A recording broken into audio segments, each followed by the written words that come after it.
دوستوں، میں ہوں علی جاوید نقوی۔ کورونا وائرس کا شکار افراد کی تعداد پوری دنیا میں 17 لاکھ کے قریب پہنچ چکی ہے، جبکہ 1 لاکھ سے زیادہ ہلاک ہو چکے ہیں۔ امریکہ میں اس وقت کورونا کے مریضوں کی تعداد 5 لاکھ ہو چکی ہے، جو دنیا میں کسی بھی دوسرے ملک سے زیادہ ہے۔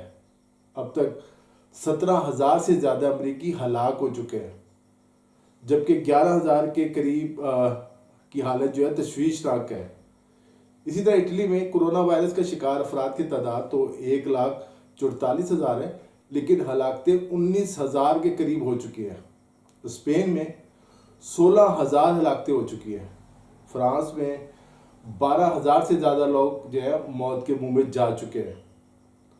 اور جس ملک سے بظاہر کورونا وائرس پھیلا تھا یعنی چین، وہاں اب تک کی جو کل ہلاکتیں ہیں وہ 3,336 ہیں۔ اس کے مقابلے میں اگر پاکستان اور انڈیا کو دیکھا جائے تو صورتحال کافی حد تک کنٹرول میں ہے۔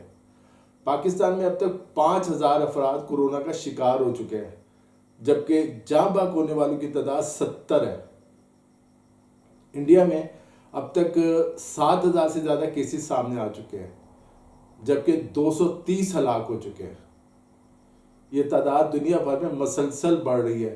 میں نے پچھلے ہفتے اپنی ویڈیو میں اس خدشے کا اظہار کیا تھا کہ امریکہ میں ہلاکتیں جو ہیں وہ 9/11 سے بڑھ سکتی ہیں، اور میرا خدشہ درست نکلا۔ نیو یارک میں قبرستان اور تابوت کم پڑ گئے ہیں۔ نیو یارک کے قریب ایک جزیرے میں اجتماعی قبریں بنائی جا رہی ہیں۔ امریکہ میں لاکھوں لوگ بے روزگار ہو چکے ہیں۔ وہاں رہنے والی غیر ملکی، جن میں خاص طور پر چینی شامل ہیں، وہ مشکل میں پھنس گئے۔ کام ختم ہو گیا، کمپنیاں بند ہو گئی ہیں، جاب سے نکال دیا گیا۔ اب وہ واپس چین جانے کے لیے تیار نہیں ہے۔ چین میں انہیں ظاہر قرنطینہ میں رہنا پڑے گا۔ CNN کی آج کی رپورٹ کے مطابق پنسلوانیا جو امریکن ایک اسٹیٹ ہے، اس نے چینی شہریوں کو گرین کارڈ کی پیشکش کی ہے۔ جن کا ورک ویزا ختم ہونے والا ہے انہیں ظاہر گرین کارڈ دیا جائے گا۔ عموماً وہاں ملازمت کرنے والوں کو جو ہے H1B ویزا دیا جاتا ہے۔ امریکی صدر ڈونلڈ ٹرمپ نے بھی جو ہے دنیا بھر کے ڈاکٹرز اور میڈیکل سٹاف کو امریکہ آنے کی دعوت دی ہے، تاکہ امریکیوں کو بہتر میڈیکل کی سہولیات فراہم کی جا سکے۔ ایران اور سعودی عرب میں بھی حالات جو ہیں ابھی تک کنٹرول میں نہیں ہیں۔ میں نے کل اپنی ویڈیو میں بتایا تھا کہ سعودی عرب میں 150 کے قریب شہزادوں میں کورونا وائرس کی تصدیق ہو گئی ہے، اور ان میں سے کئی کی حالت تشویشناک ہے۔ کورونا وائرس کے حوالے سے ہماری حکومت نے جو ناقص انتظامات کیے ہیں، اس پہ سپریم کورٹ نے برہمی کا اظہار کیا ہے۔ از خود نوٹس کیس میں وفاقی حکومت سمیت 4 صوبوں اور گلگت و بلتستان حکومت سے تفصیلات طلب کی ہیں۔ Chief justice of Pakistan justice Gulzar Ahmed صاحب نے از خود نوٹس لیا ہے، اور اٹارنی جنرل، سیکرٹری صحت اور سیکرٹری داخلہ کو نوٹسز جاری کر دیے گئے ہیں۔ چیف جسٹس گلزار احمد کی سربراہی میں جو ہے 5 رکنی بینچ جو ہے سپریم کورٹ کا، وہ 13 اپریل کو اس کیس کی سماعت کرے گا۔ 13 اپریل کو کافی چیزیں سامنے آئیں گی کہ حکومت جو ہے کورونا سے نمٹنے کے لیے کیا انتظامات کیے ہیں۔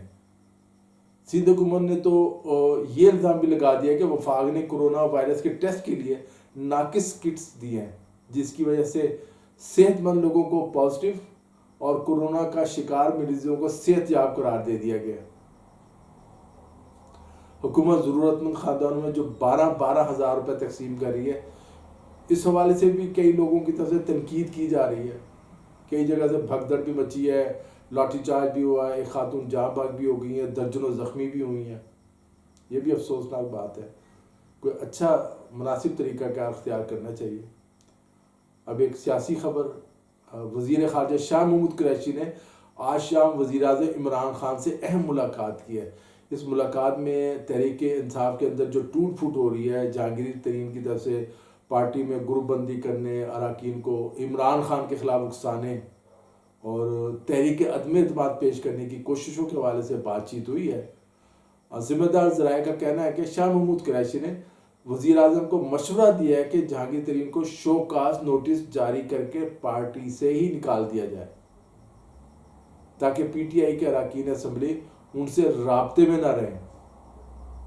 عمران خان حکومت کئی اطراف سے مشکل میں گھری ہوئی ہے، ایک طرف کرونا وائرس کا عملہ ہے تو دوسری طرف جہانگیر ترین کا عملہ، دونوں خطرناک ہیں۔ ابھی تک قومی اسمبلی یا پنجاب اسمبلی کا اجلاس بنانے کی ریکوزیشن جمع نہیں کرائے گی، اور ظاہر ہے جب تو ریکوزیشن جمع نہ ہو یا صدر قومی اسمبلی کا اجلاس خود طلب نہ کرے یا گورنر جو ہے پنجاب اسمبلی کا اجلاس طلب نہ کرے، ظاہر اجلاس نہیں ہوگا۔ دیکھتے ہیں آگے کیا ہوتا ہے۔ دوستو اگر آپ نے ابھی تک ہمارا چینل اردو نیوز لائک اور سبسکرائب نہیں کیا تو ہمارے چینل کو لائک اور سبسکرائب کر لیں، نیچے گھنٹی کے نشان کو بھی دبائیں تاکہ آپ کو ہماری معلوماتی ویڈیوز دیکھنے کو ملتی رہے۔ آج کے لیے اتنا ہی۔ علی جاوید نقوی کو اجازت دیجیے، اپنا خیال رکھیے گا۔ خدا حافظ۔